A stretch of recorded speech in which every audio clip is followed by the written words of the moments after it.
Aló, aló, aló, ¿me escuchan?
Ya, pues.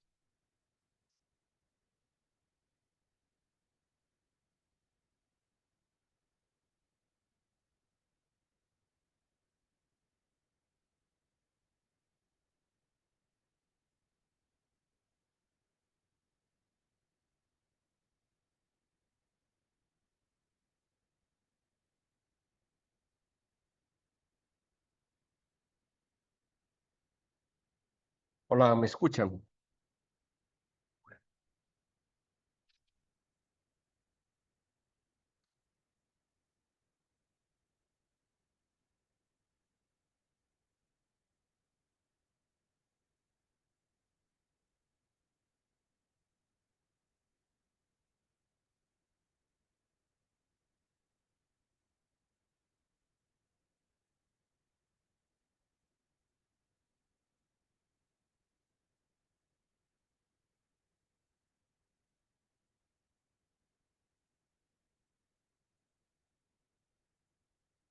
Bueno, buenas tardes. Vamos a comenzar con la clase. ¿Me ayudan aquí con esto, porfa?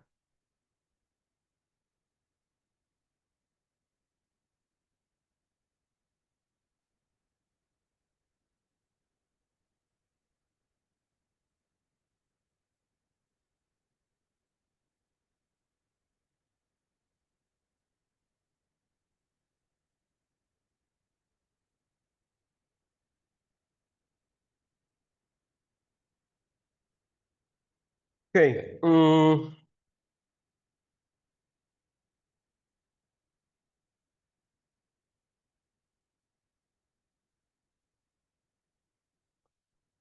Antes de hablar de las aplicaciones de los cristales en el diseño de dispositivos y nanodispositivos, pueden correr un poco la...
Bueno, antes de hablar de las aplicaciones, recuerden que en el curso vamos a ver varias aplicaciones que tienen que ver con los cristales.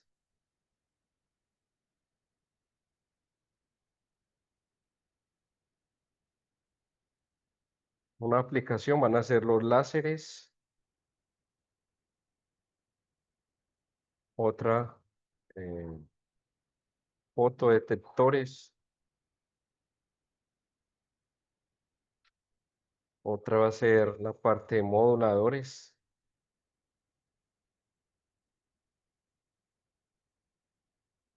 y finalmente la parte de transistores. Entonces, todas estas aplicaciones, además de tener un cristal, ah,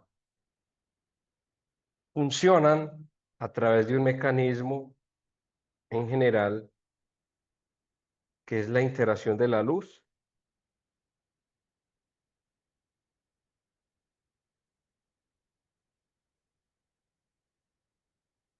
con el cristal de interés. Entonces, antes de entender cómo es el funcionamiento de estos dispositivos, cómo se usan en ingeniería, vamos a estudiar no muy profundo desde el punto de vista de la mecánica cuántica, vamos a estudiar cómo interactúa la luz con los cristales. ¿Listo? Entonces a eso nos vamos a dedicar más o menos unas 2, 3 reuniones, a tratar de entender cuáles son las funciones que me describen a mí la interacción de la luz con un material, sea un dieléctrico, un metal o un semiconductor. Ya con eso vamos a poder, tenemos dos cosas, eh, el semiconductor o el cristal que conforma cada uno de estos dispositivos y además funciones que me relacionan la manera como la luz, los fotones interactúan con esos cristales para generar el efecto que yo quiero, un láser, un fotodetector, un modulador óptico, un transistor. ¿Listo? En esencia es esto, que ya se los he mostrado en algunas, en esencia,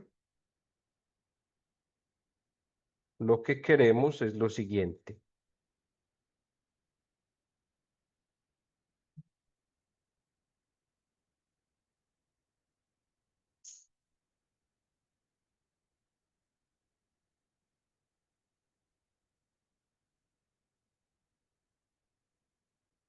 Yo tengo aquí una fuente de luz, una fuente de fotones.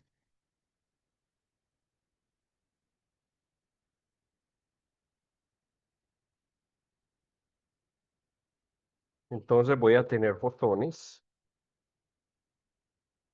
de diferente, puede ser una fuente monocromática, es decir, de una única frecuencia o longitud de onda, o puede ser una fuente multicromática de diferentes frecuencias o longitudes de onda. Y acá voy a tener un cristal,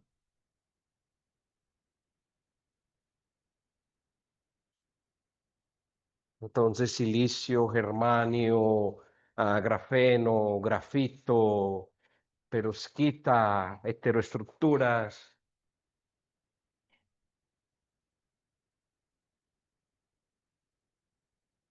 Voy a tener un cristal y ese cristal pues va a estar conformado por iones. Ustedes ya, aquí estoy haciendo un dibujo a escala pequeña, ¿no? Un cristal, y ese cristal va a tener asociado a cada punto de red un motivo que puede ser un átomo o una molécula. Ese átomo y esa molécula va a tener eh, electrones y va a tener cargas positivas. ¿Listo?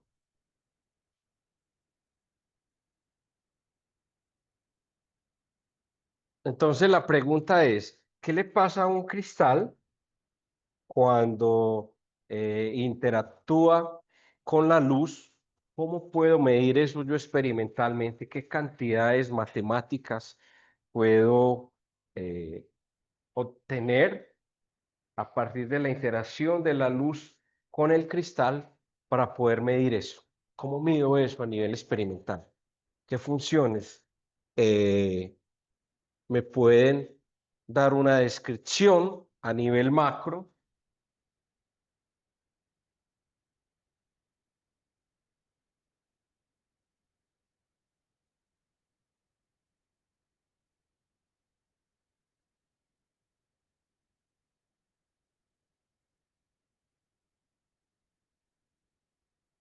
Mire que lo que vamos a hacer aquí es lo que ustedes estudian mucho en electrónica. Yo tengo una entrada que va a ser la luz, tengo una caja negra en muchos casos, aunque aquí lo entendemos muy bien, es un cristal, y voy a tener una salida, ¿sí? Entrada, salida. Normalmente los sistemas lineales, la relación entre la entrada y la salida es una matriz, ¿no? Pero estos sistemas tienen un comportamiento dependiendo de la intensidad de la luz, lineal y no lineal, ¿sí? Entonces, ah, la función de transferencia, voy a terminar aquí con el experimento para empezar a hablar de funciones de transferencia. Cuando la luz interactúa con un cristal, normalmente uno mide esto en un espectrómetro,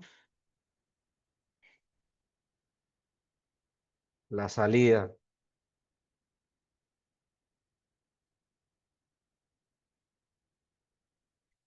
y esa salida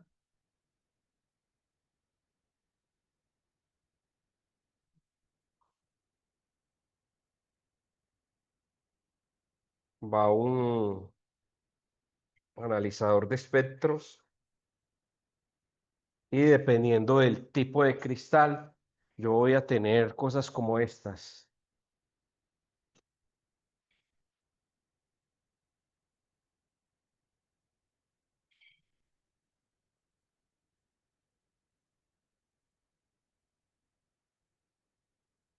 A eso es a lo que vamos a llegar, donde se va a llamar una frecuencia de resonancia uno, frecuencia de resonancia 2, frecuencia de resonancia 3.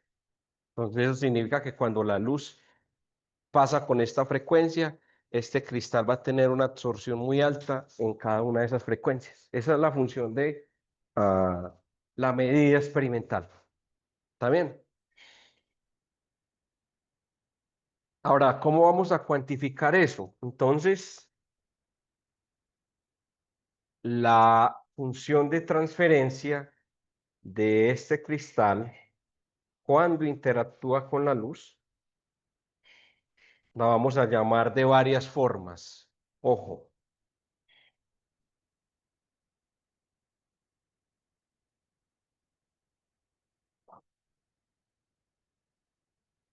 cuando yo hablo de función de transferencia, ¿este lenguaje es habitual para ustedes o no? ¿Cómo? ¿Sí o no? ¿Sí? Tengo una entrada, tengo un sistema y voy a tener una salida. Es, entonces, la forma como vamos a describir esta función de transferencia o el cristal va a ser a través de los diferentes, primero, esto que se llama la polarización, que no es la polarización de la luz, sino la polarización del medio. ¿Está bien?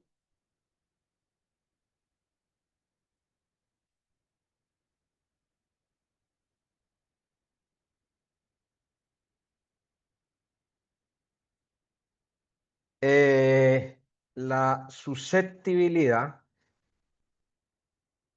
que vamos a ver que esta susceptibilidad puede ser una susceptibilidad de primer orden, de orden 2, de orden 3, dependiendo si esta función de transferencia es lineal o es no lineal.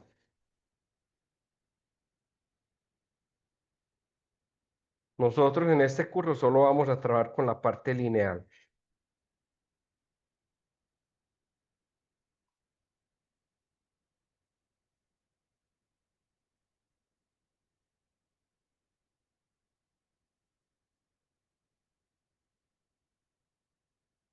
Listo. También a través de lo que se llama el índice de refracción,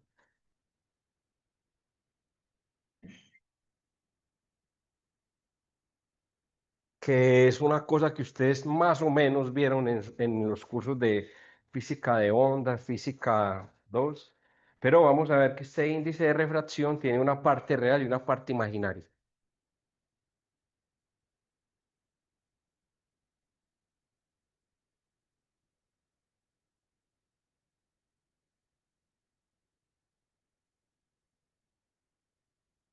Y finalmente, la permitividad eléctrica.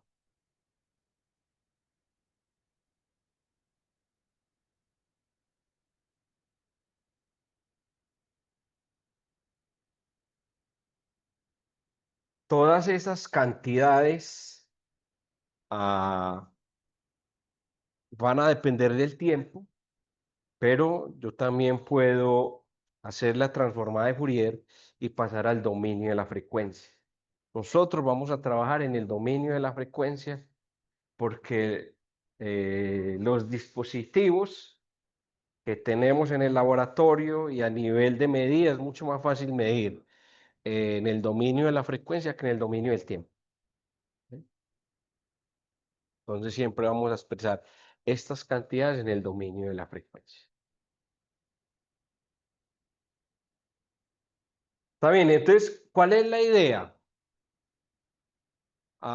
Encontrar clásicamente expresiones para esta función de transferencia cuando yo voy a tener un dieléctrico, un metal y un semiconductor. Esas tres funciones de transferencia. Con eso yo ya puedo mm, hacer una descripción semiclásica de semiconductores, metales y aislantes. ¿Qué descripción? La manera como la luz interactúa con cada uno de esos cristales. ¿Está bien? ¿Es claro hasta ahí? ¿Alguna pregunta?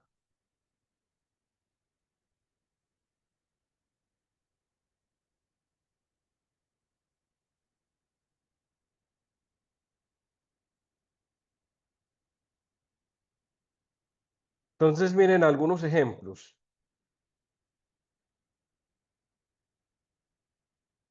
Estos ya se los había mostrado, es unas medidas de una estudiante, ahora está haciendo doctorado, pero fue una joven investigadora. Ella tomó un cristal eh, perovskita, pasó una fuente de luz blanca, esta perovskita, que tiene un proceso de síntesis que no voy a entrar en detalle, pasó luz blanca y dependiendo de la concentración, tampoco interesa mucho aquí, eh, miren el espectro de absorción. Entonces, toda la luz blanca tiene todas las frecuencias y longitudes de onda. Si yo lo paso por un material y cualquiera de esas longitudes de onda es una frecuencia de resonancia del cristal, voy a tener esta respuesta, esta función respuesta o esa función de transferencia. Eso de frecuencia de resonancia yo lo voy a definir desde lo que hagamos, pero ustedes, para ustedes, ¿qué es una frecuencia de resonancia?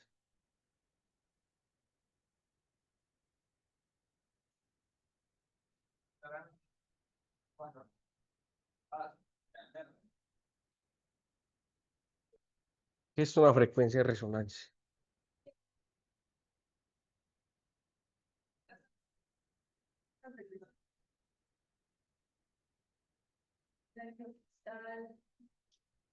Vibra, pues, donde tiende a estar vibrando.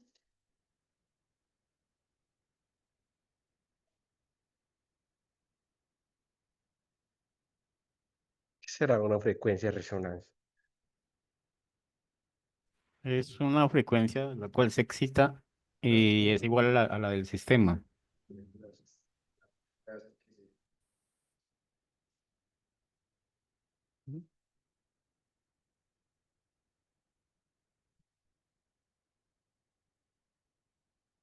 A ver, en electrónica, un sistema simple donde haya frecuencia de resonancia, un circuito. Ah, Una piedra, sí, no, pero es una frecuencia específica. Entonces, la frecuencia regional es el circuito. Una de la función de transferencia ya es. eso es. Los sistemas, en el caso de nuestros cristales, nosotros ya sabemos que los cristales tienen una relación de dispersión que está asociada al movimiento, cómo se comportan los electrones dentro del cristal, y también tenemos una relación de dispersión de fonones que tiene que ver con las vibraciones. Y vimos que esas vibraciones, por ejemplo, y también vimos que la relación de dispersión tiene una brecha de energía en algunos materiales. Entonces, esa frecuencia de resonancia tiene que ver, ¿cuál es la relación entre la frecuencia de entrada y la frecuencia a la que están vibrando, bien sea los iones o el get de energía del material? Puede pasar que esta frecuencia de resonancia, esta frecuencia de entrada, sea un múltiplo de la frecuencia de vibración de los modos en el cristal, o puede ser justo la brecha de energía del material. Entonces, la frecuencia de resonancia es muy importante. Por eso, estos picos, cuando esa luz blanca que tiene todas las frecuencias, una de las frecuencias coincide con una de las frecuencias de resonancia del cristal, yo voy a tener una señal muy alta o una señal, dependiendo si yo estoy midiendo absorción o tramitancia. ¿Listo? Absorción o tramitancia. Entonces, este material, por ejemplo, aquí tiene una absorción muy alta, alrededor de 450. Aquí, más o menos también. Eso significa que es un material que puede servir para diseñar fotodetectores o celdas solares en la región de entre 400 y 500, porque absorbe muy bien en esa longitud de onda. ¿Listo?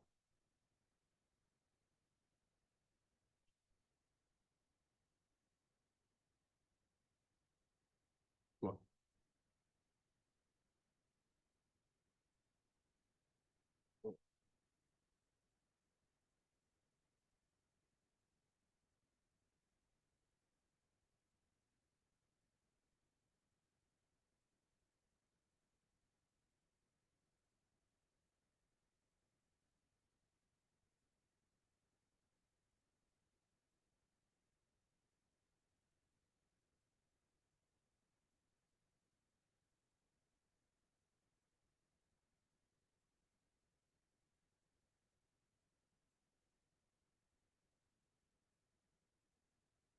bueno, déjenme, yo les muestro otro ejemplo acá.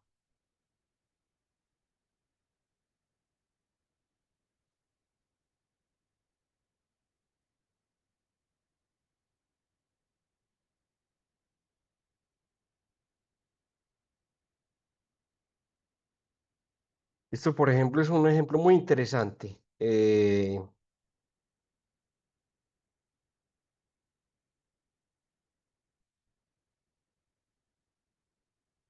Mm,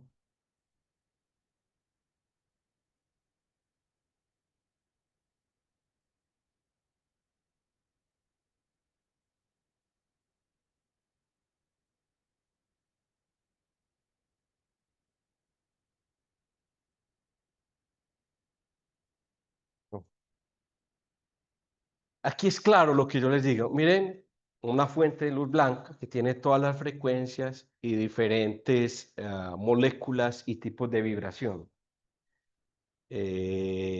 Los picos de bajada, suponga que la fuente tiene una intensidad uniforme, plana, y pasa por una molécula. Puede pasar por esta molécula que tiene hidrógeno y tiene oxígeno. Esa molécula tiene una frecuencia de vibración muy específica. Cuando la luz blanca entra en resonancia con esa frecuencia de vibración, entonces baja. Lo mismo pasa con 2, con 3 y tenemos todas estas medidas. O sea, la interacción de la luz con las moléculas me pueden decir a mí cuál es la región donde ellas están vibrando. Miren lo interesante es. Esto es una forma de sensado.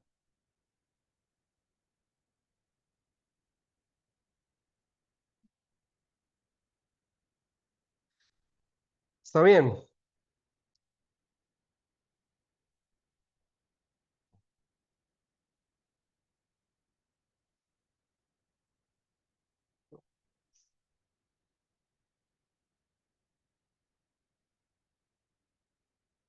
Muy bien.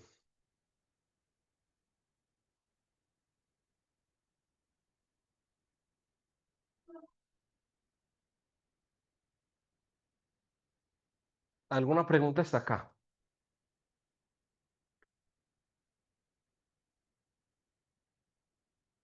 Muy bien. Entonces, vamos a encontrar esta ecuación de propagación y después vamos a encontrar estas funciones de transferencia.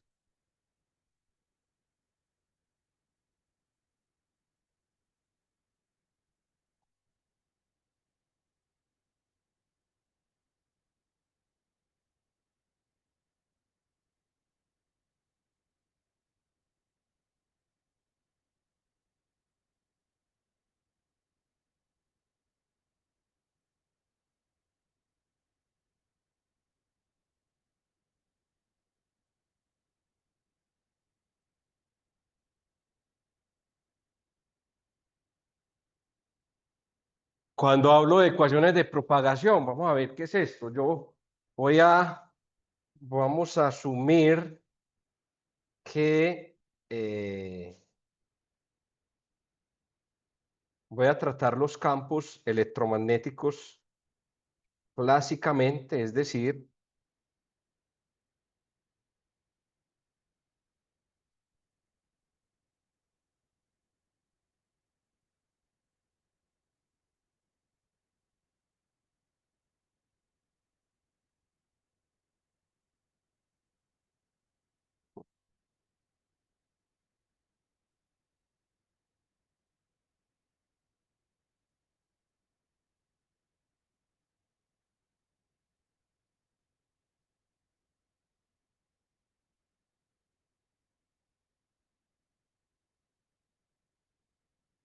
¿qué diferencia hay entre una señal DC y AC?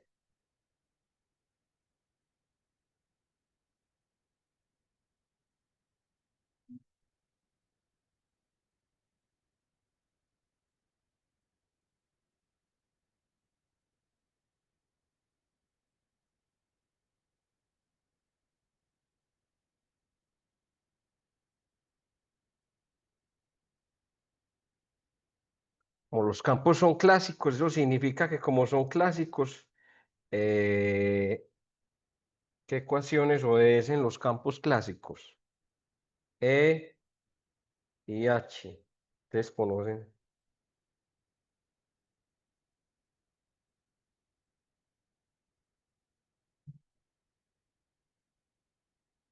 Si son clásicos, ¿qué ecuaciones obedecen esos campos? Ah, vea, este man ya tiene la tablita, ¿sí ve? Entonces obedecen las ecuaciones de Maxwell, ¿no?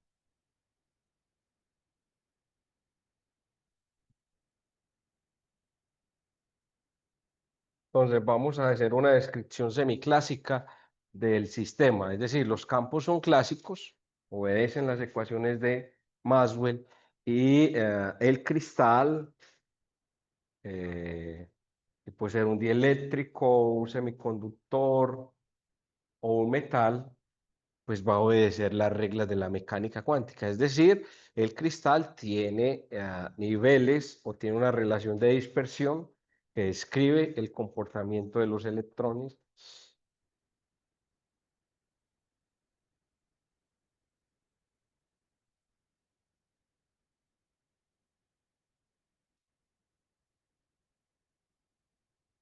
Entonces, esta es la ecuación 1,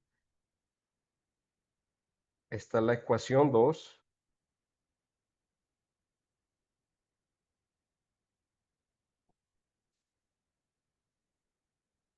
esta es la ecuación 3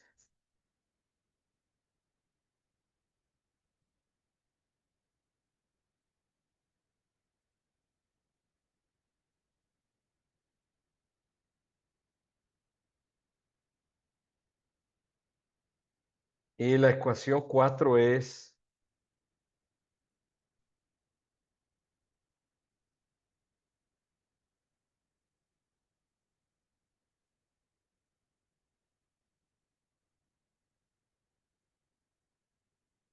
así las tengo yo escritas aquí.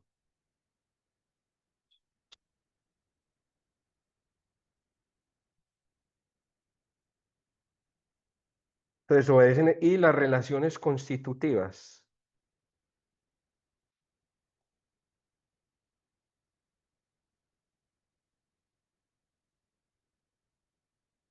que son cuáles, la relación entre el desplazamiento y la polarización, y la relación entre la magnetización y el vector e inducción magnética.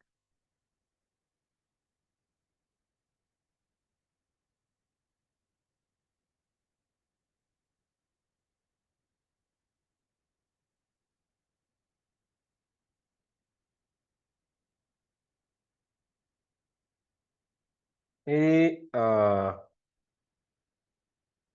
esta que es la relación entre la corriente y el campo eléctrico, que es una cosa que ustedes conocen, es la ley de Ohm, ¿no? Entonces, todas las ondas que interactúan con los cristales van a obedecer a esas cuatro ecuaciones que ustedes ya las han estudiado.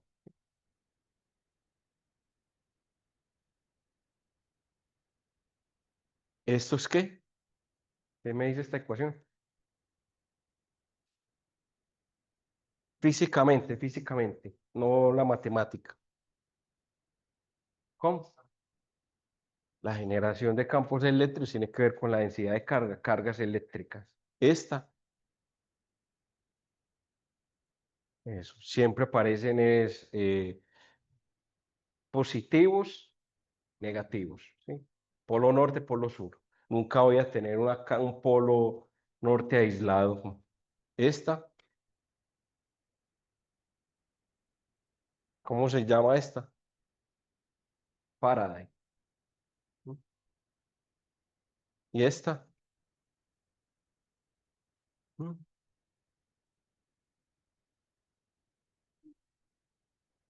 Muy bien. Entonces vamos a tratar a las ondas clásicamente y a los cristales.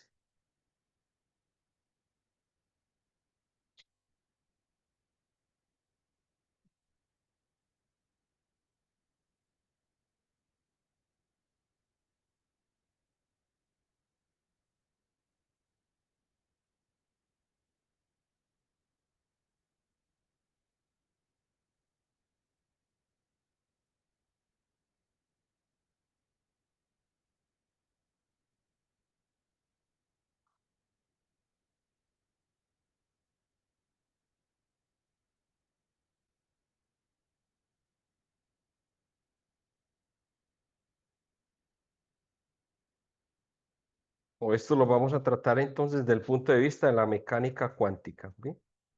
O sea, son sistemas que tienen niveles discretos o bandas de energía. O no tienen bandas si es un metal.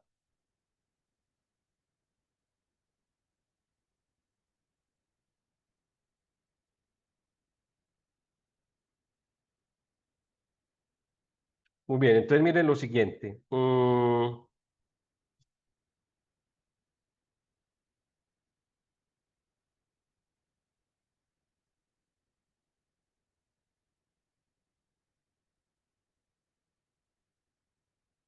Este es el material y este va a ser la onda.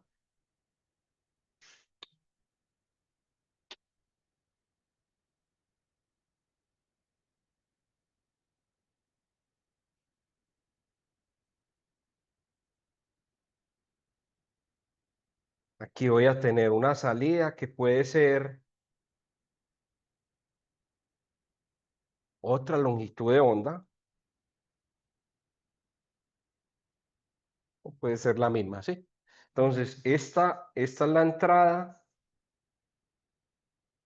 esta es la intensidad final y aquí la primera función de transferencia que vamos a analizar es esta P. ¿Listo?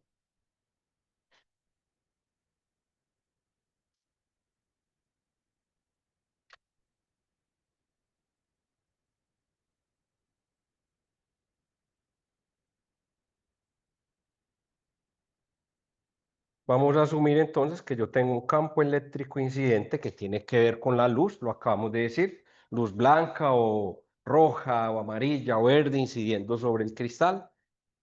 Y esa función de transferencia en principio, P, que depende de omega, voy a escribir de la manera más simple. Esto tiene es una expresión tensorial, pero yo no voy a escribir eso así. No viene, pero yo lo puedo escribir como epsilon 0 x1 e,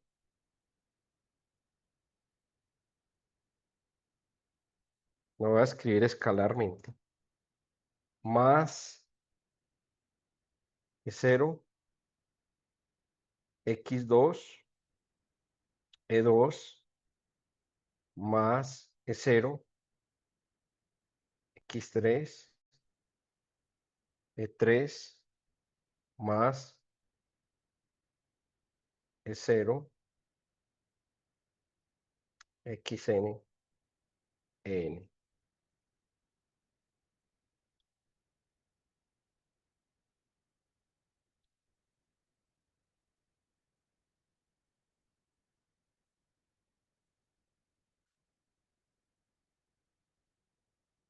Esta, en principio, es la respuesta del medio. Aquí no estoy diciendo qué tipo de medio, pero en general yo puedo escribir la respuesta del medio a el campo eléctrico que está incidiendo como una serie de potencias. Este es el término de primer orden, responde linealmente con el campo eléctrico. Este es el término de segundo orden, el término de tercer orden y el término de orden en S. Esta es la respuesta entonces. Pregunta, ¿cuándo creen ustedes que estos efectos son significativos respecto al término lineal? Que yo sé que ustedes han visto eso mucho en otros cursos, en otro contexto.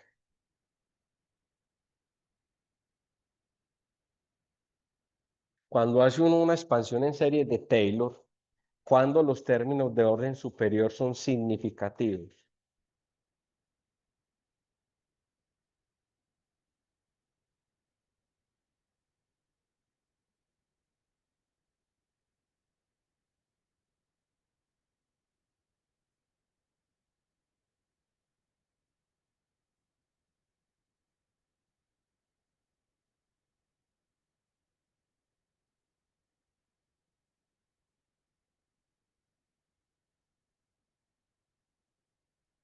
Ah,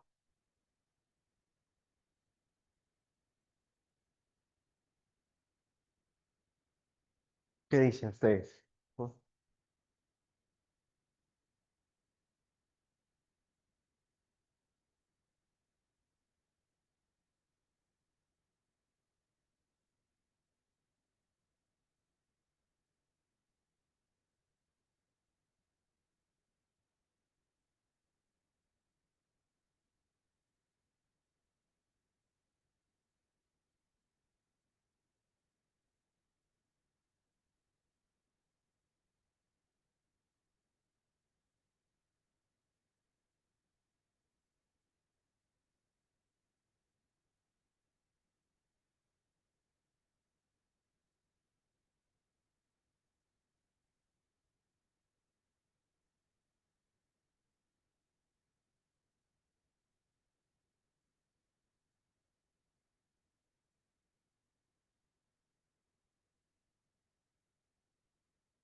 Deme ejemplos de sistemas no lineales que hayan visto en sus cursos.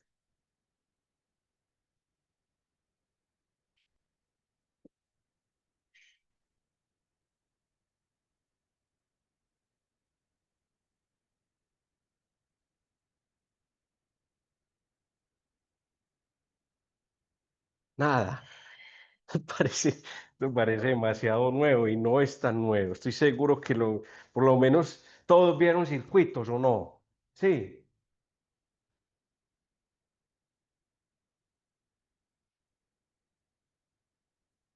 un circuito siempre tiene una función de transferencia lineal.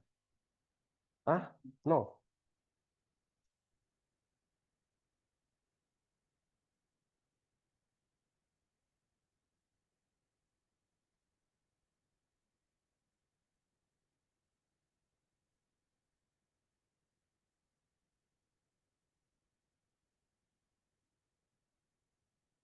Les voy a mostrar un ejemplo. Obviamente nosotros no vamos a hablar de óptica no lineal, que tiene que ver con esta parte de los términos de orden superior, pero para que ustedes tengan más o menos una idea. Eh,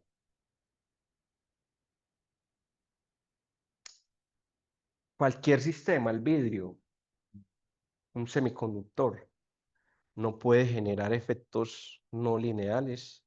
Necesita un tipo de intensidad. Con esta luz yo no soy capaz de generar efectos no lineales.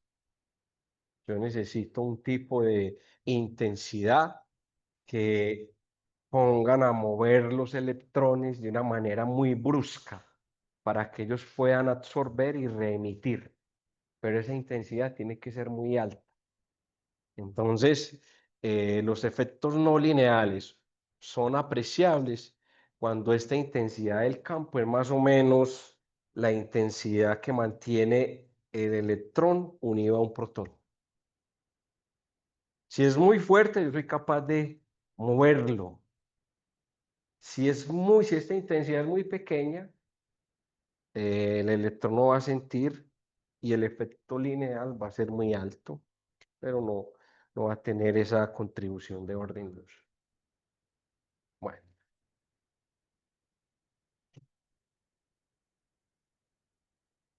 por ejemplo, una cosa simple acá que ustedes pueden hacer. Supongamos que yo tengo un campo incidente dado por esta ecuacióncita,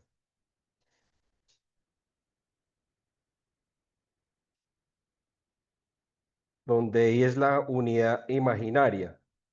Ese campo incidente va a interactuar con el cristal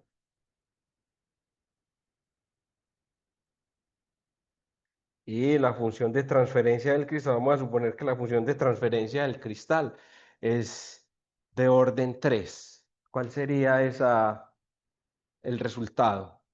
Si yo sustituyo ahí, considero contribución de orden 3.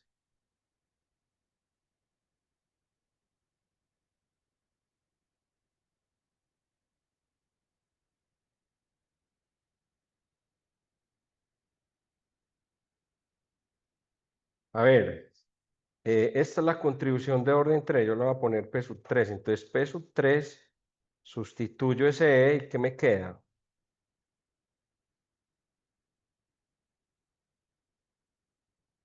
0 a la 3, ¿no? E a la menos I, ¿qué? 3 veces omega T.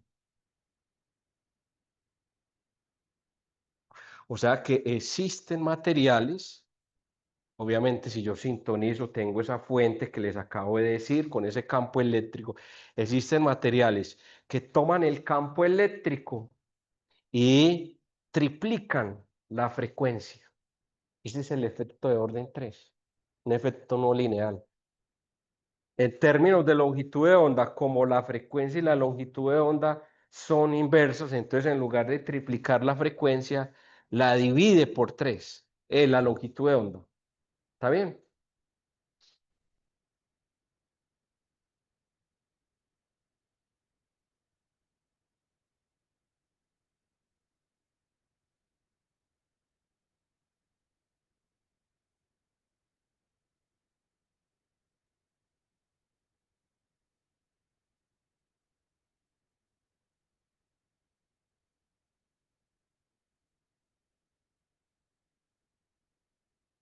Mm.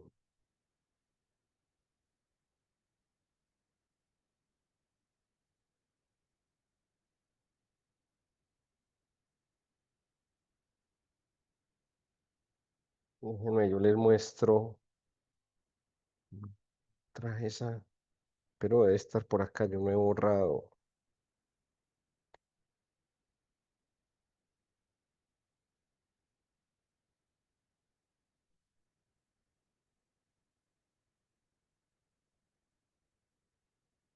No.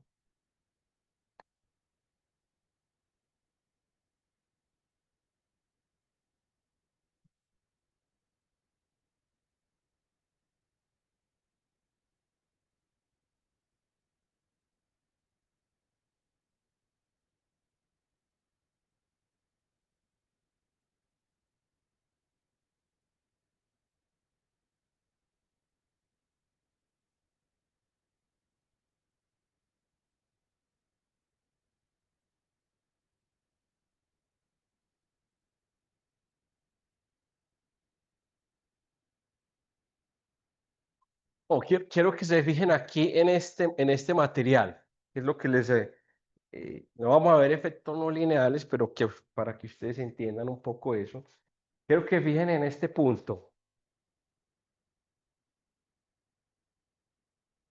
¿De qué color es este punto? ¿Cómo? Verde.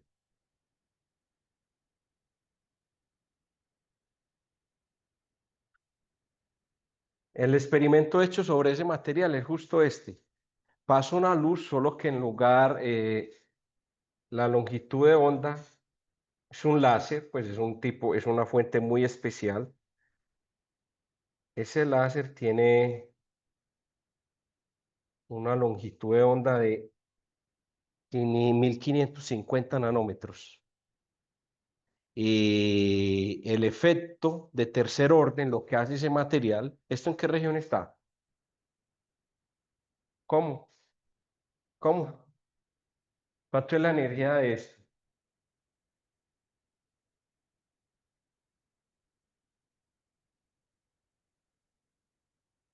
¿Cuánto es la energía? ¿Ah?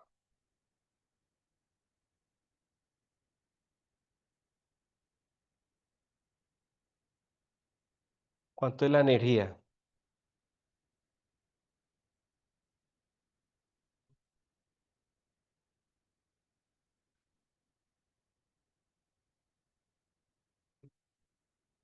Cero. 0,8 electronvoltios. Entonces yo paso un láser, lo paso con esta longitud, lo paso por ese material y resulta que estoy viendo verde, un efecto de tercer orden. ¿Qué longitud de onda tiene el verde? ¿Cómo? 532. Eso es lo que vemos aquí. 532. Paso un láser en infrarrojo y veo 532. ¿Cuánta energía tiene 532? ¿Cómo? O sea que ese cristal me está transformando una luz de baja energía, 0,8 electronvoltios, en una fuente de mayor energía, 2,4 electronvoltios, verde. Ese proceso es un proceso que se da justo por la interacción de la luz a altas intensidades con los electrones del cristal. Los electrones absorben luz a alta intensidad, reemiten a una frecuencia mucho más alta. Miren una cosa muy simple, una función de transferencia que me transforma a mí en un campo eléctrico entrante. Y lo mismo pasa, puede tener un efecto de orden 2. No todos los cristales tienen susceptibilidad de orden 2. Dependiendo del tipo de simetría del cristal, va a tener una función de transferencia de orden 2 o no. Pero todos los cristales sí tienen, podemos ver susceptibilidad de orden 3, efectos de orden 3 y efectos lineales. Eso que yo les dije al principio, la absorción es un proceso lineal. La absorción óptica es un proceso lineal. Estos procesos ya son procesos de orden 2 y orden 3. ¿Está bien? Muy bien.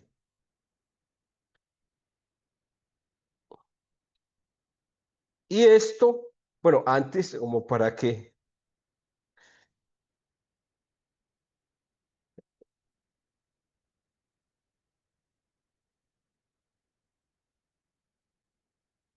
esto tiene que ver con la respuesta. Bueno, no, esto es segundo armónico, ¿no?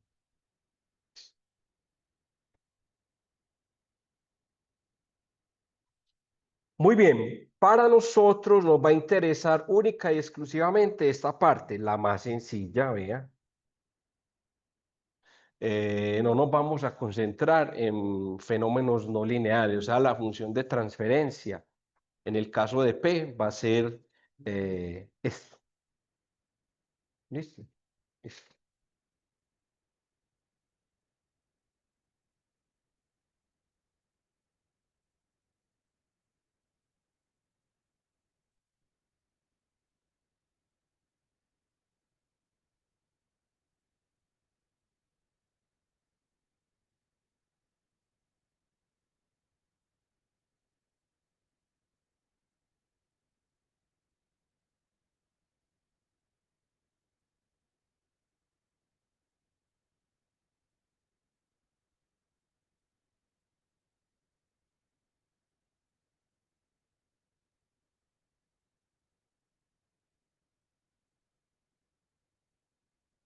Muy bien, eso.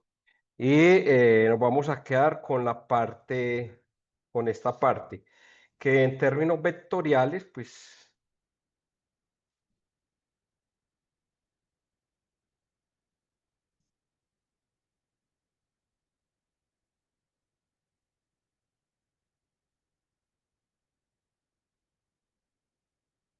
está bien.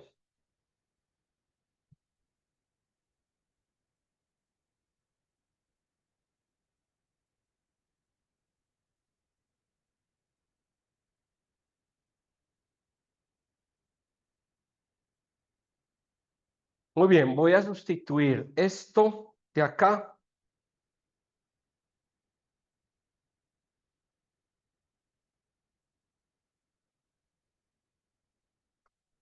Claro, por ejemplo, que eso que les mostré es una aplicación para generar nuevas frecuencias. ¿Y esas frecuencias para qué se usan? Para transmitir datos o como unas nuevas fuentes de luz para otro tipo de aplicaciones. En el visible. Voy a sustituir esto en esta relación constitutiva para definir algunas cantidades. Entonces, P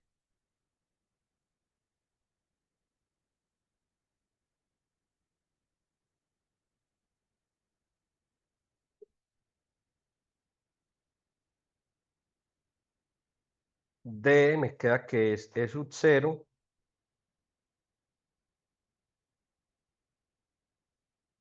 E más P, pero yo ya sé que P, si considero solo efectos de orden, de primer orden,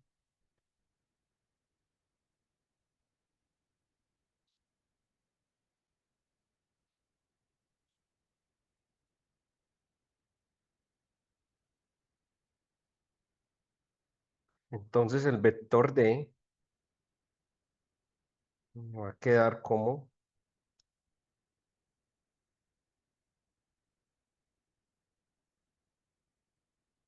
E sub 0,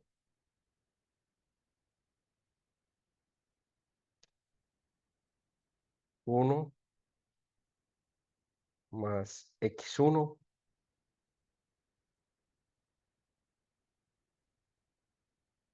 y esto por E. ¿Está bien? Y voy a definir aquí la permitividad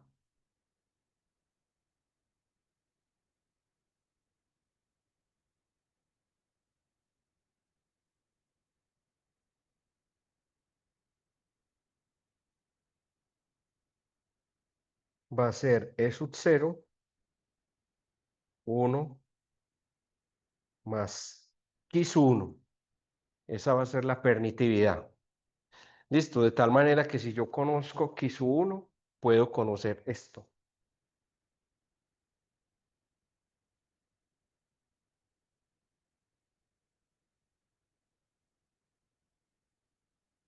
Voy a definir, lo voy a subrayar aquí en azul.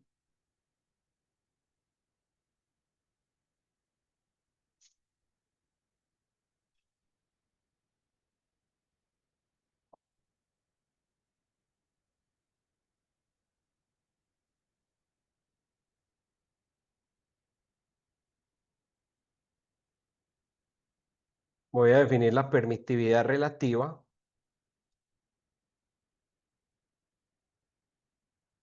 ¿Quién recuerda físicamente qué es la permitividad?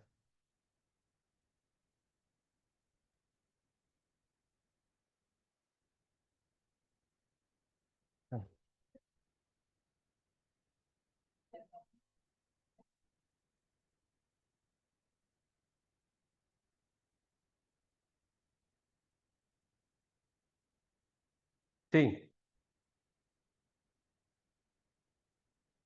usted con todas las ecuaciones ahí, hermano. Ah,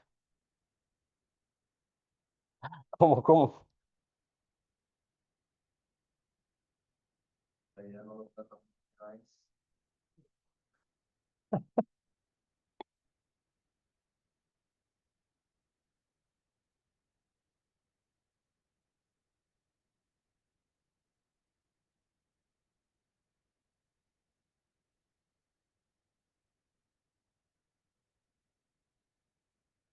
Pero es eso, es eso.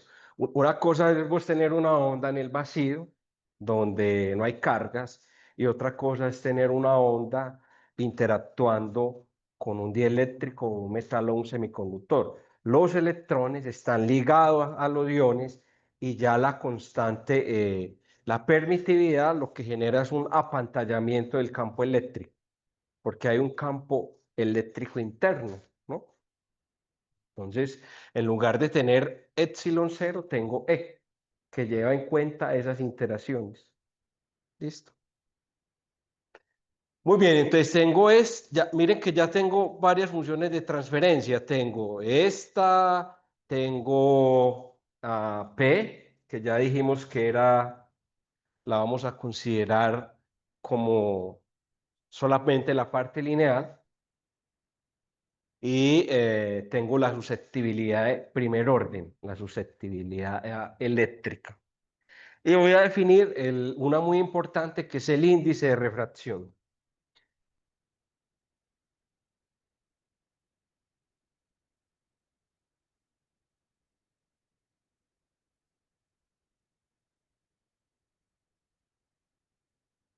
Entonces, n al cuadrado es 1 más x1, n al cuadrado, donde n va a ser el índice de refracción.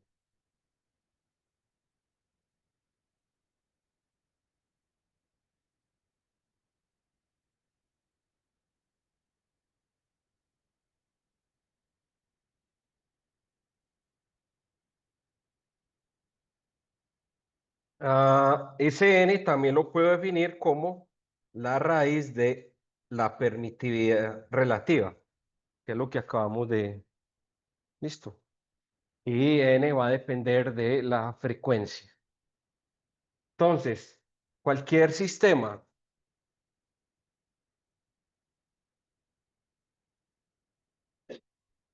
cualquier cristal, semiconductor, bueno, semiconductor, metal o aislante, eh, si yo conozco la susceptibilidad de primer orden, puedo conocer el índice de refracción, puedo conocer la permitividad y puedo conocer entonces la polarización en función de la frecuencia.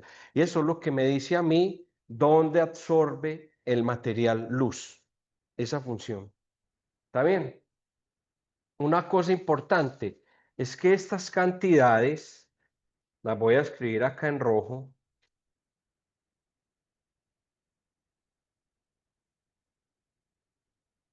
Tanto N como E como SUR.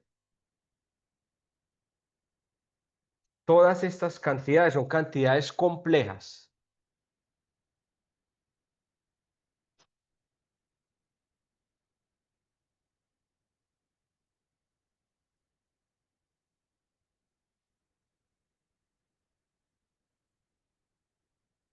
¿Qué significa que sean complejas? Que sean funciones complejas. ¿Ah? Sí, imaginario, pero ¿qué significa? ¿Cómo escribo yo un número complejo? Una parte real, una parte imaginaria. O sea que n, por ejemplo, se va a poder escribir como el n, el índice de refracción que ustedes conocen, más y veces una parte imaginaria. Y esta parte imaginaria es lo que me va a decir a mí dónde absorbe el material, la parte imaginaria. Y esta parte real, vamos a ver que tiene que ver con la deformación de los campos eléctricos dentro del material, más o menos de esa manera.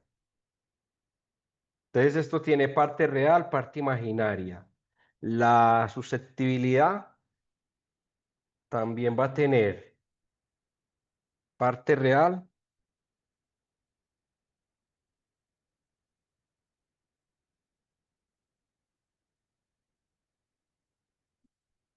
parte real, más y veces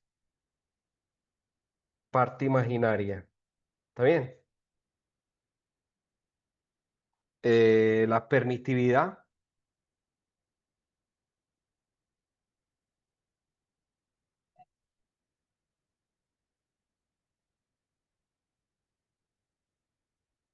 va a tener parte real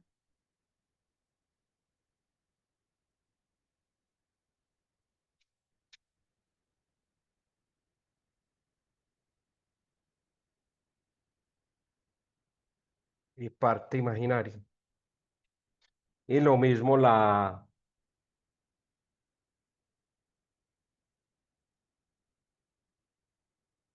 esto va a tener una parte real más y veces una parte imaginaria. ¿Está bien? Todas esas cantidades van a tener parte real y parte imaginaria.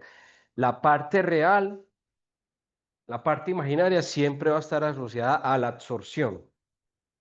Eh, y la parte real va a estar asociada a la manera como el campo eléctrico se deforma dentro del material o cristal.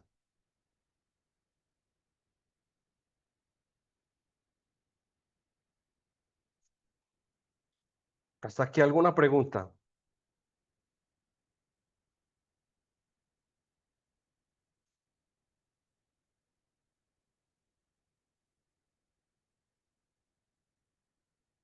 Muy bien, ahora para encontrar esas ecuaciones,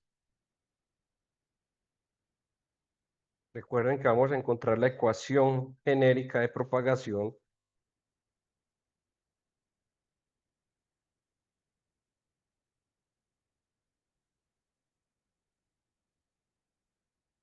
Vamos a comenzar por dos cosas simples. Primero, vamos a asumir que la magnetización es cero. O sea, nos vamos a concentrar en materiales que no sean magnéticos. Porque la mayoría de materiales que usamos en electrónica y en telecomunicaciones son materiales cuya magnetización es cero. ¿Sí?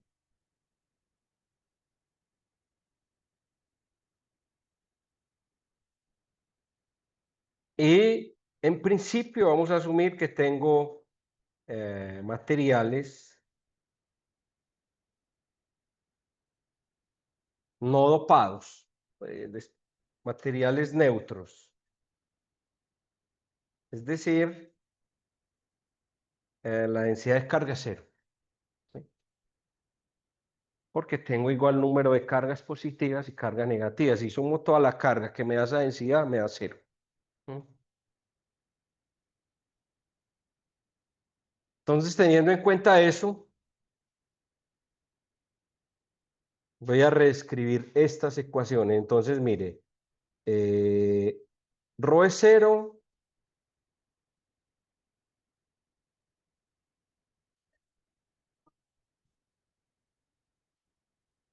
divergencia de D es cero,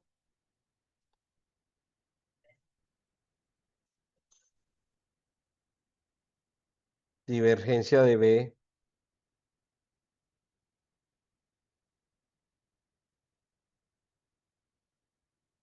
es cero,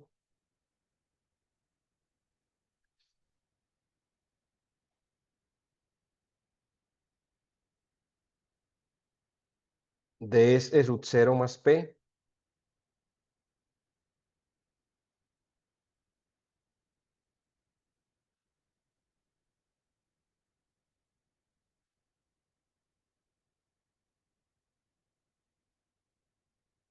rotacional de E es menos de B de T, y rotacional de H es la derivada de E con respecto a T.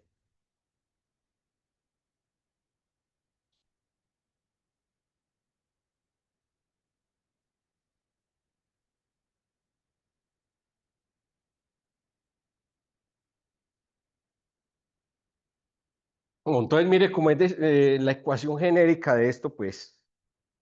A y B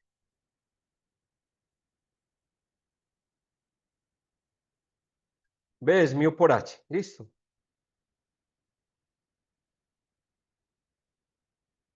¿Está bien?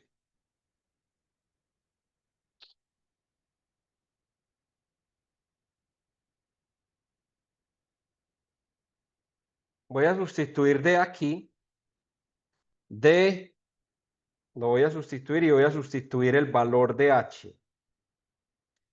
Entonces, me queda rotacional de mu sub 0, 1 sobre mu sub 0,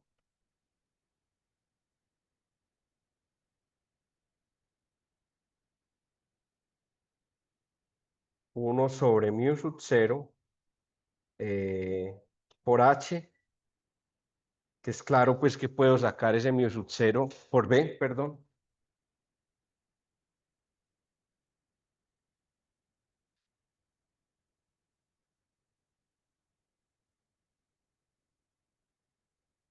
Y esto es igual a la derivada parcial con respecto al tiempo de, sustituyo de, que es E0, E más P, que también lo puedo sustituir ya por E0, Q1, E. ¿Está bien? Más J.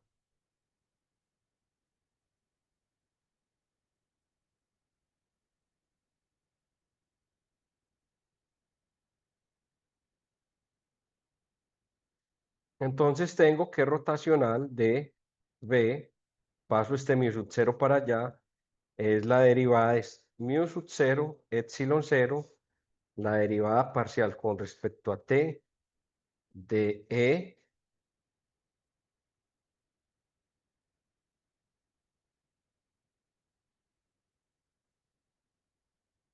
más la derivada mu sub 0, epsilon 0, Q1, la derivada de E respecto a T más J. ¿Está bien? Lo que hice fue sustituir aquí.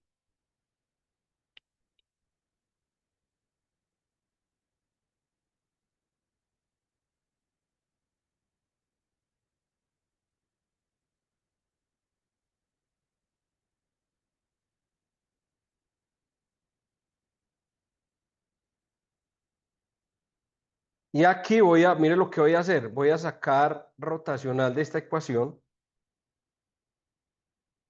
Entonces me queda que el rotacional del rotacional, esos dos operadores conmutan. Esto es menos la derivada con respecto al tiempo de el rotacional de B. ¿Sí ven? Aquí. Y lo que voy a hacer es a sustituir el rotacional de B, que lo tengo acá abajo, lo voy a sustituir aquí.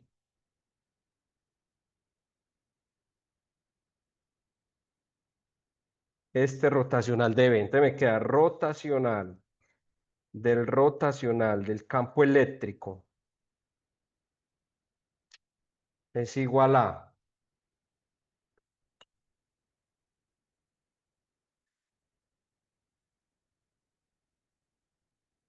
¿me siguen hasta ahí o no? Voy a sustituir aquí este rotacional.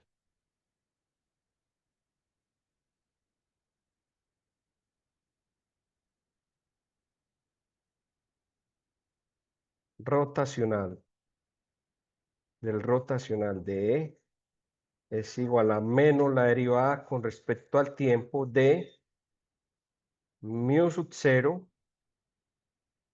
epsilon 0, la derivada con respecto al tiempo de E más mu sub 0, epsilon 0, Q1 más J.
Listo. Esa es la ecuación de propagación.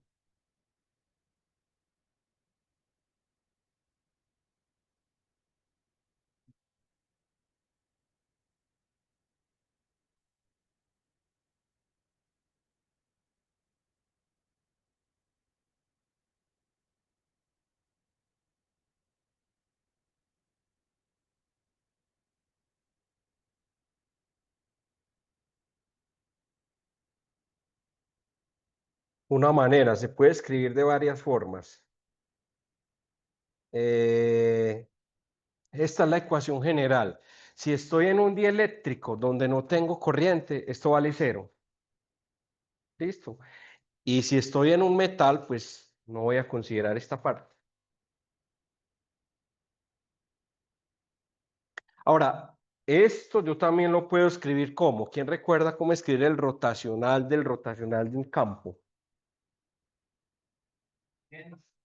¿Va?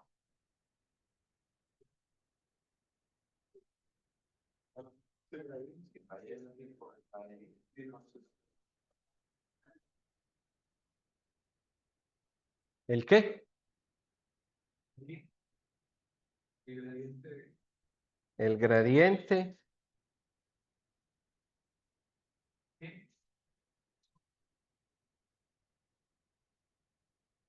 No puede ser el gradiente porque el campo eléctrico es un vector. La divergencia. La divergencia. ¿Mm? Y ahí sí sacas el gradiente de esta función. Menos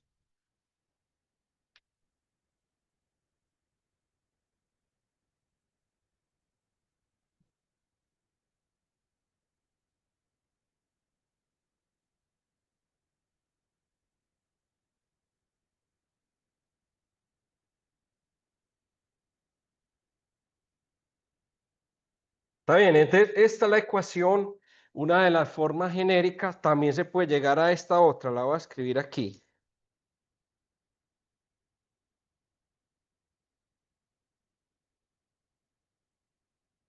Esta.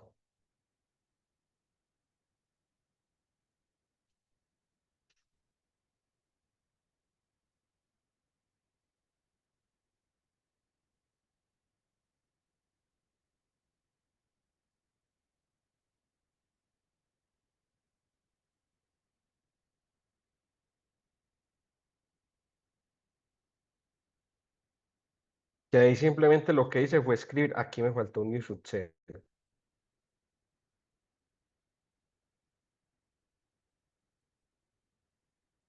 Me faltó el mu sub 0 porque el mu sub 0 multiplicaba todo.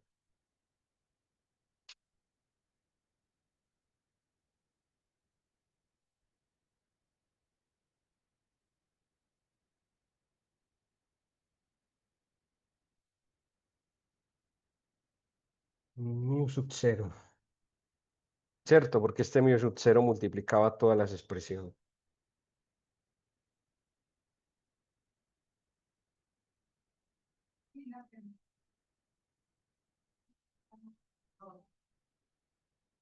¿Cuál?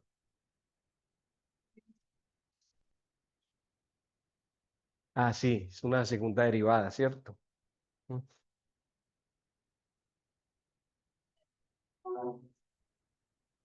Gracias.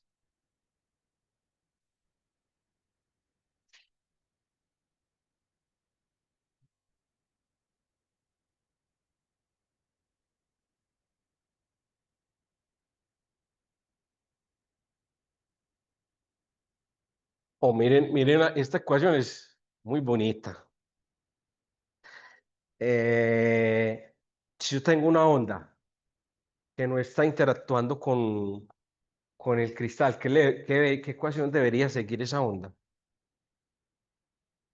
Si no tengo cristal, no tengo dieléctrico, ni metal, ni semiconductor, solo el campo eléctrico de la fuente de fotones, ¿qué ecuación debe seguir esa onda? ¿Cómo?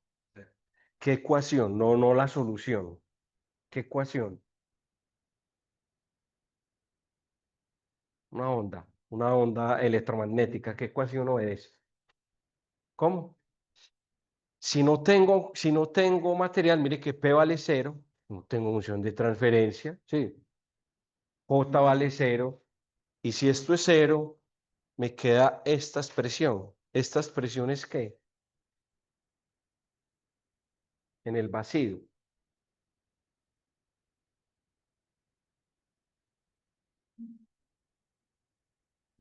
Si P vale cero y J vale cero, es decir, tengo una onda solo en el vacío, la fuente de fotones, me queda que esto es, ah,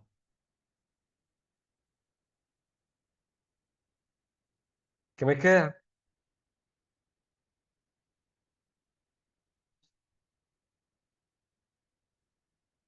Esto, que es lo que ustedes me acabaron de decir, menos, más,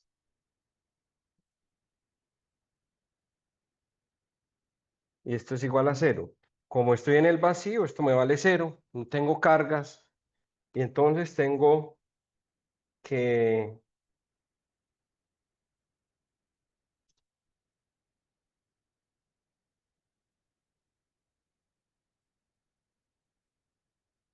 y esto es la ecuación de una onda, no, donde la velocidad con la que se propaga la onda es simplemente la velocidad de la luz.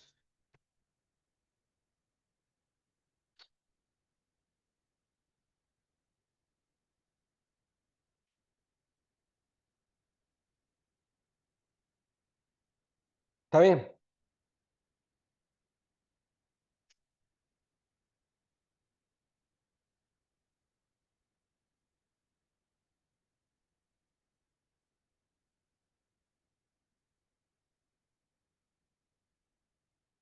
Y ahí es lo que vos decís, la solución, por ejemplo, una solución muy simple para una onda propagándose en el vacío sin ningún material, es una onda sinusoidal. una solución simple donde el campo eléctrico está oscilando así, pero la onda está propagando en esta dirección. O puede estar oscilando así, ¿cierto? Siempre perpendicular a la dirección de propagación de la onda.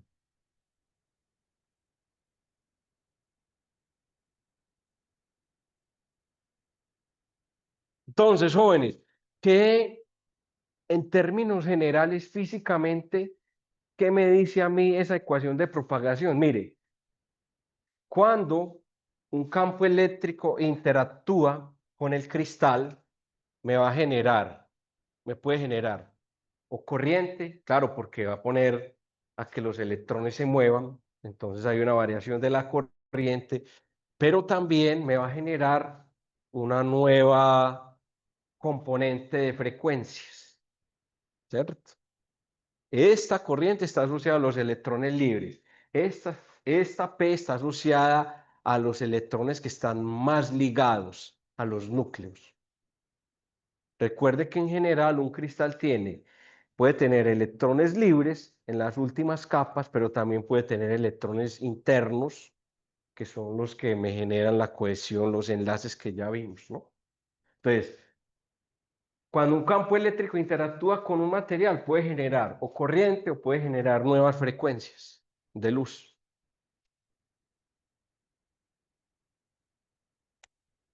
¿Está bien?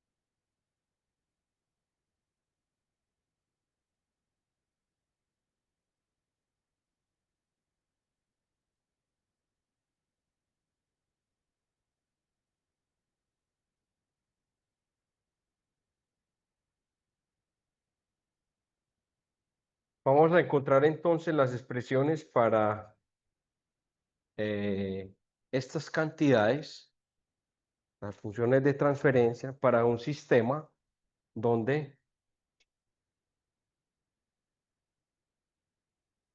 yo voy a tener una onda y voy a tener un dieléctrico por simplicidad. Ojo pues, por simplicidad.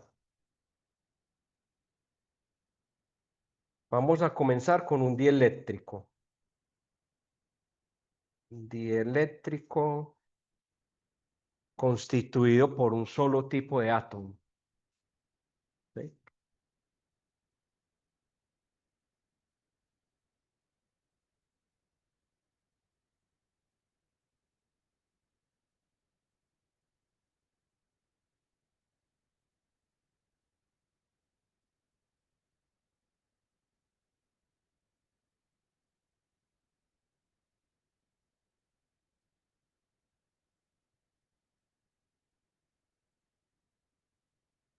Entonces pueden ser átomos de sodio, átomos de cloro, puede ser eh, átomos de oro.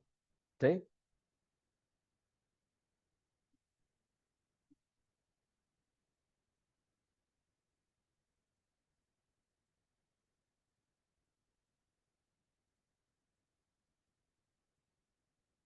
Entonces voy a tener una onda de luz.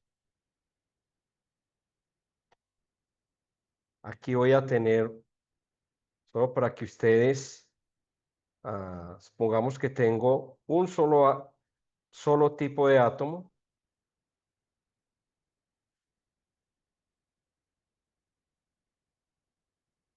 Entonces ese átomo que va a tener una carga positiva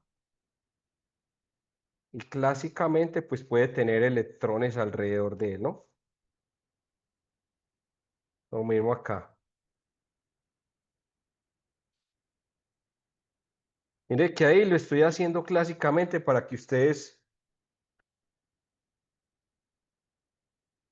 tengan electrones orbitando.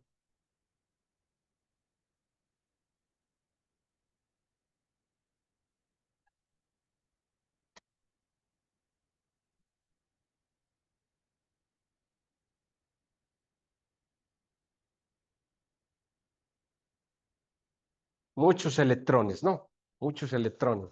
Ahora, ¿qué le hace el campo eléctrico a un electrón? Este es un electrón, lo voy a dibujar de otro color.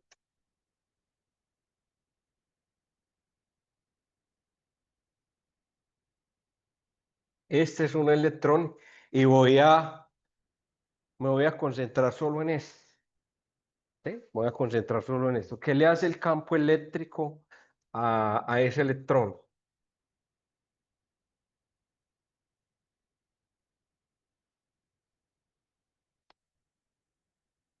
Le hace. Esto de aquí es este recuadro pequeño, ¿no?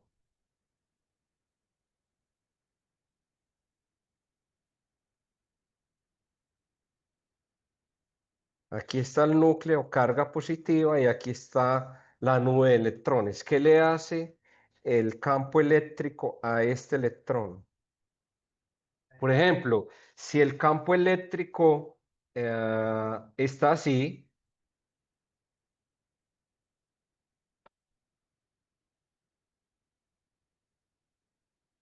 si el campo eléctrico está así, ¿qué le va a pasar a ese electrón?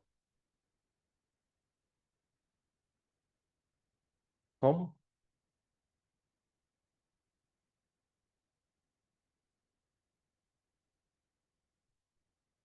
¿Cómo? No, acuérdese que estamos despreciando la magnetización. Estoy aplicando es un campo eléctrico. Eléctrico. O sea, V vale cero. No estoy aplicando campos magnéticos acá. ¿Mm? ¿Qué le hace un campo eléctrico a ese electrón? ¿Cómo? Lo acelera, pero eso, lo acelera. Y entonces, ¿hacia dónde lo mueve? ¿Cómo? ¿Por qué?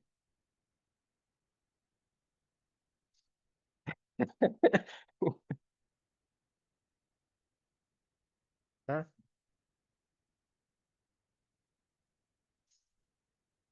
Porque es una cosa, mire, es esto. La fuerza es qué? La fuerza es masa por aceleración, ¿no? Y la fuerza aplicada por ese campo eléctrico es Q por E, ¿no? La carga por el campo. Como la carga es negativa, ¿no? Se me queda que esto es F es menos la carga del electrón por el campo. Eso significa que este electrón se va para allá, ¿no?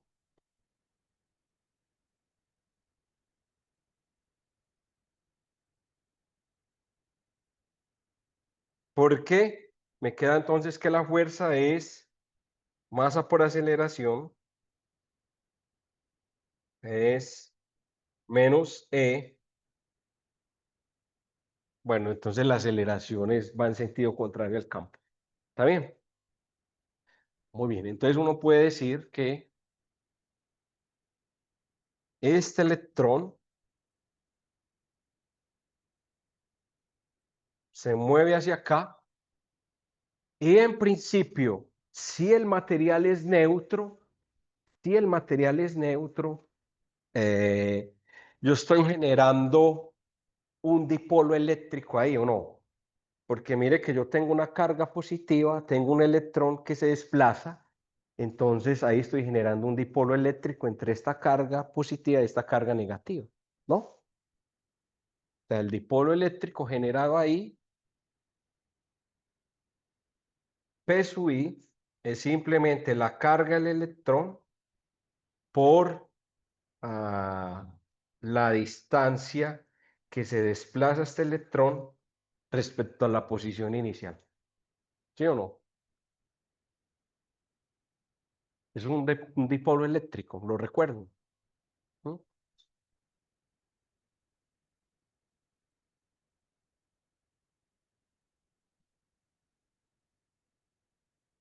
Ahora, la polarización total, lo que le genera el campo eléctrico ya no a este átomo, sino a todos los átomos. Voy a multiplicar por el número de átomos por unidad de volumen y por ese dipolo, ¿no?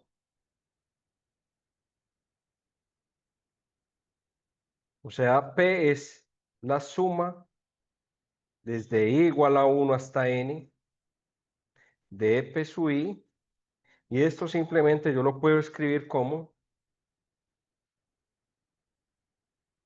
P es menos NE por R. Lo que tengo aquí.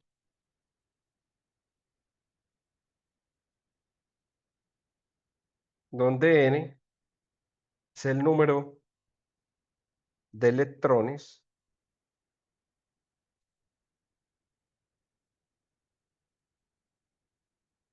por unidad de volumen.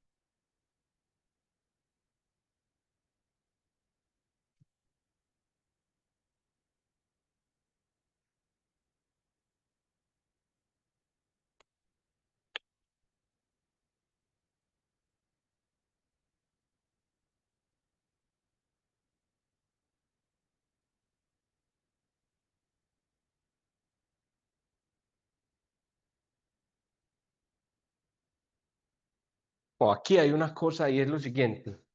Eh,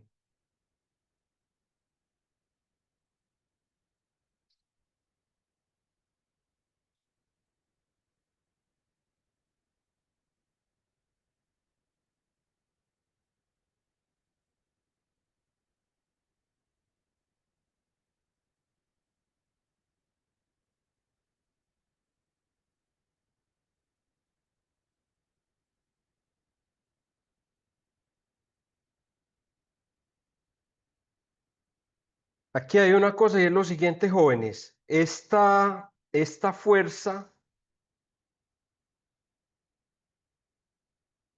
que es claro que si yo aplico un campo en esta dirección, voy a tener un electrón acelerándose en esta dirección, pero también tengo una fuerza de interacción entre el electrón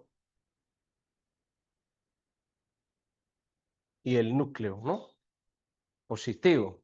Eso es una fuerza electrostática, ¿cierto? Que liga una carga positiva a una carga negativa. Y hay una cosa, y es lo siguiente, una cosa es tener un campo eléctrico estático, que era lo que yo les preguntaba ahorita, qué diferencia hay entre un campo AC y un campo DC. Un voltaje AC o un voltaje DC. ¿Qué diferencia hay?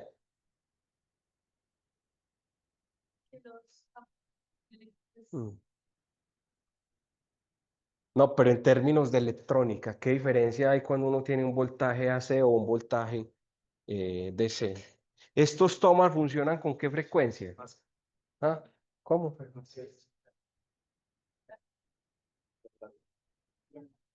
¿Cómo?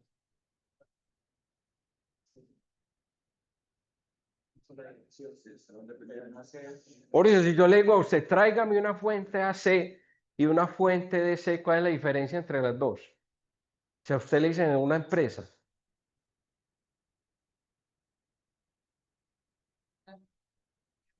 ¿cómo?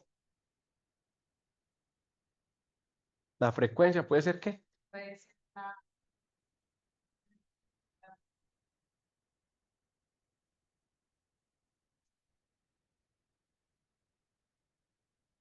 Pero tienen que saber tanto los de Teleco como los de electrónica. A ver, Reinaldo, ¿cuál es la diferencia?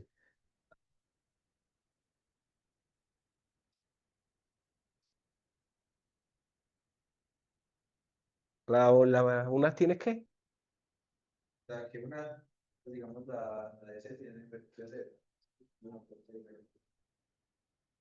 Y eso en términos de medida, ¿cuál es la influencia? ¿Ah?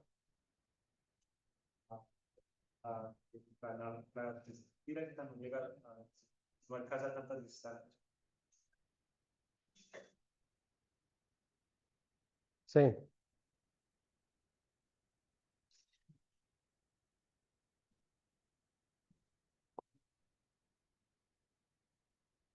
Si yo, ¿cómo mido yo un voltaje AC y un voltaje DC en el laboratorio?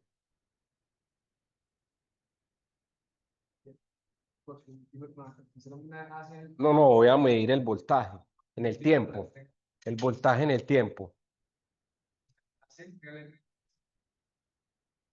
Sí, pero no, bueno, digan, bueno, usted lo quiere, yo quiero es en el tiempo, no una medida puntual, en el tiempo. Quiero una gráfica de V versus T.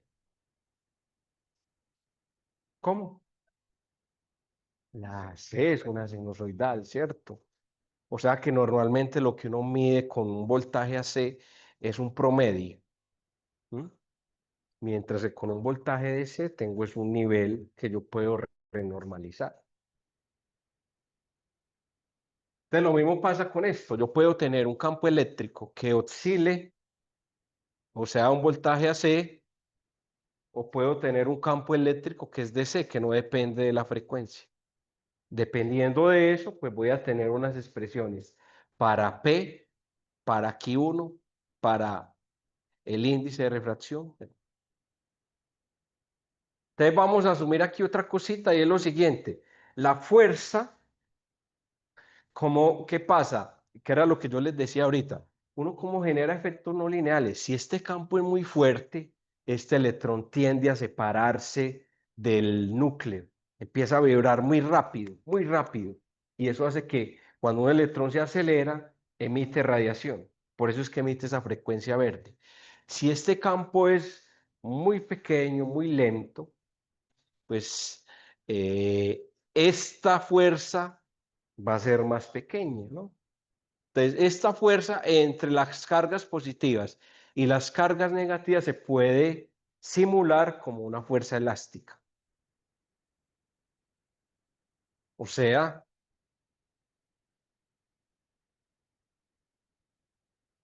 la fuerza es de la forma menos K por R, donde R es el desplazamiento.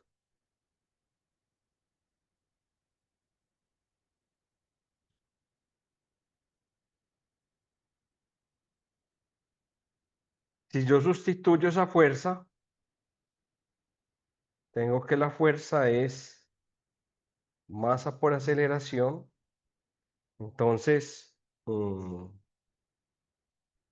menos K por R es masa por aceleración y masa por aceleración es menos Q por E.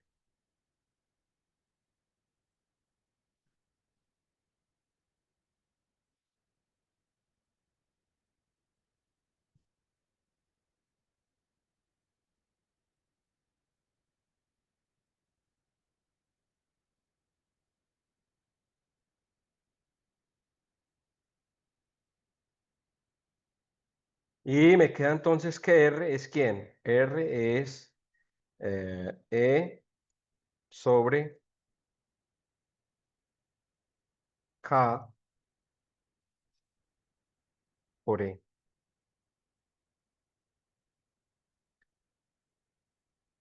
Ese R lo sustituyo acá.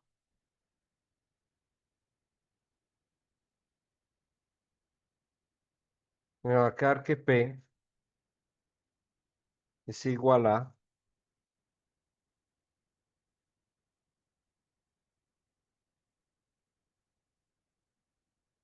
bueno, aquí ya estoy llevando el signo.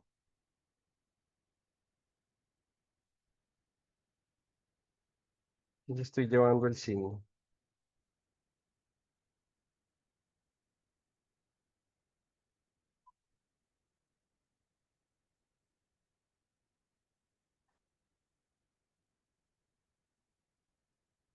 Ya que esto es menos N multiplicado por, o sea que esto me queda aquí un menos, E por menos C sobre K por E. Y tengo entonces que P es N E al cuadrado sobre K por E.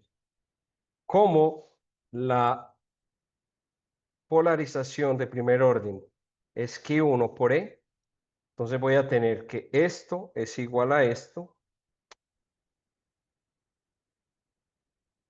Por lo tanto,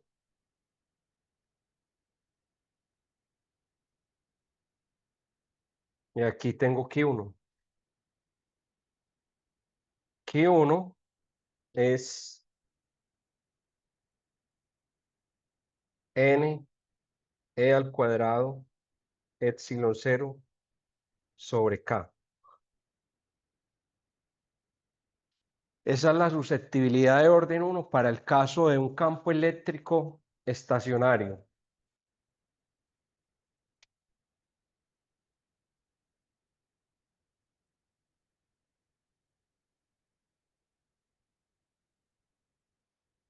O un voltaje AC. Es muy fácil esa.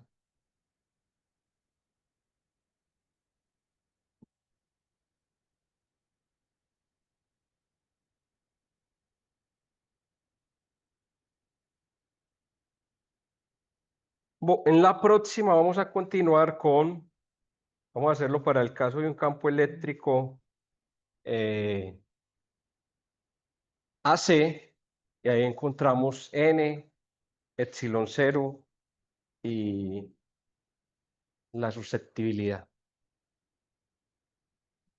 Listo, dejemos ahí por hoy.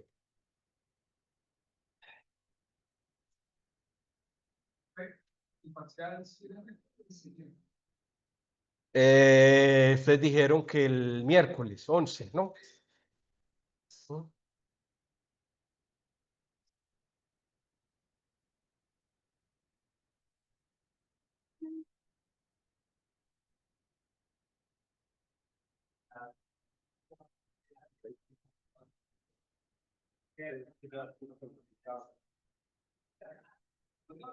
Hasta luego. Gracias, profe. Aquí en este ejemplo de la federación de inspección. Bueno, el tramo completo, pero para ir a la primera zona de Bilbao sería así de esta manera. Debido a que pues con un coseno. ¿Cuál fue la pregunta? Entre menos pi sobre a y pi sobre a. Sí. O sea, no importa que también tú me tocaste el negativo. No. Sería la cosita. No, ya si es físicamente, hay que pensar es coseno cuadrado. Sí, exacto, porque yo dije esos valores negativos. O sea, claro, al coseno cuadrado se me